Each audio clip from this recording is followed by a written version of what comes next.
निर्मला सीतारमण आई तो थी राहत की 5वीं किश्त का ऐलान करने के लिए, लेकिन वो प्रवासी मजदूरों के साथ राहुल गांधी की तस्वीर को भूली नहीं थी। उन्होंने कांग्रेस से पूछा कि क्या ये ड्रामेबाजी नहीं थी।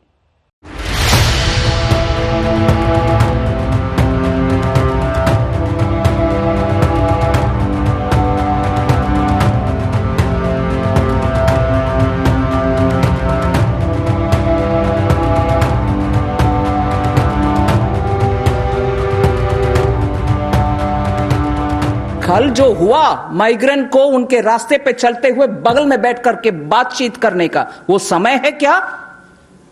वो ड्रामाबाज नहीं है क्या? वैसे तो वित्त मंत्री निर्मला सीतारमण राहत पैकेज का ऐलान करने पहुंची थी, लेकिन एक सवाल का जवाब देते वक्त उनके आंखों के सामने राहुल गांधी की मजदूरों से मुलाकात वाली तस्वीर घूम गई और वो नाराज हो गई। वित्त मंत्री भड़की और राहुल गांधी की मजदूरों की इस मुलाकात को ड्रामा करार दिया। यहाँ तक कह गई कि राहुल ने मजदूरों का वक्त बर्बाद किया।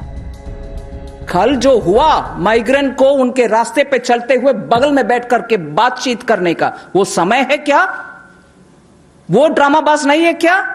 उनके टाइम बर्बाद करते हुए उनके पास बैठ करके बात करना, बातचीत करना, उससे बेहतर होगा उनके साथ पैदल जाकर के उनके बच्चे को, उनके सूटकेस को साथ कैरी करके बात करते चलते।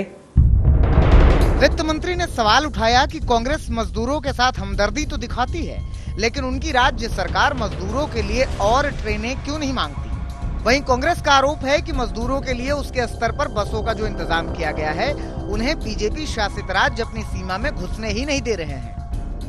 उनके अपने राज्य को, जहां कांग्रेस के सरकारों या जहां उनके स्नेह पार्टीज हैं, अलायंस पार्टीज हैं, उनके पास बात करके, उनके साथ कोऑपरेट करके और ट्रेन मंगवाएं और माइग्रेंट्स को ट्रेन में बिठा करके उनके अपने घर भेजें। ये राजनीति का समय नहीं है।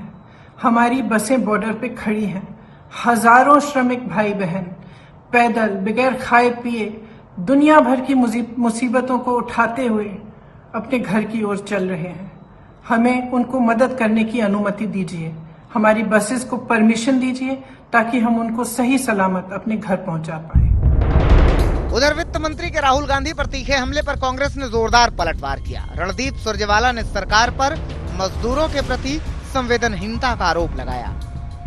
संवेदनहीन, सूदखोर और साहूकार सरकार को, निर्मला जी को और मोदी जी को आगे बढ़कर देश के श्रमिकों, मजदूरों और कामगारों से माफी मांगनी चाहिए। राहुल जी उनका दर्द बांटने गए थे। अगर दर्द बांटना अपराध है तो हम ये बार बार करेंगे। लाखों मजदूरों के पलायन पर अब राजनीति तेज हो गई है। विपक्ष ने मजदूरों के बदहाली के लिए सरकार को जिम्मेदार ठहराया, तो सत्ता पक्ष ने विपक्ष पर मौके की सियासत का आरोप लगाया है। दिल्ली से आनंद पांडे के साथ आज तक ब्यूरो।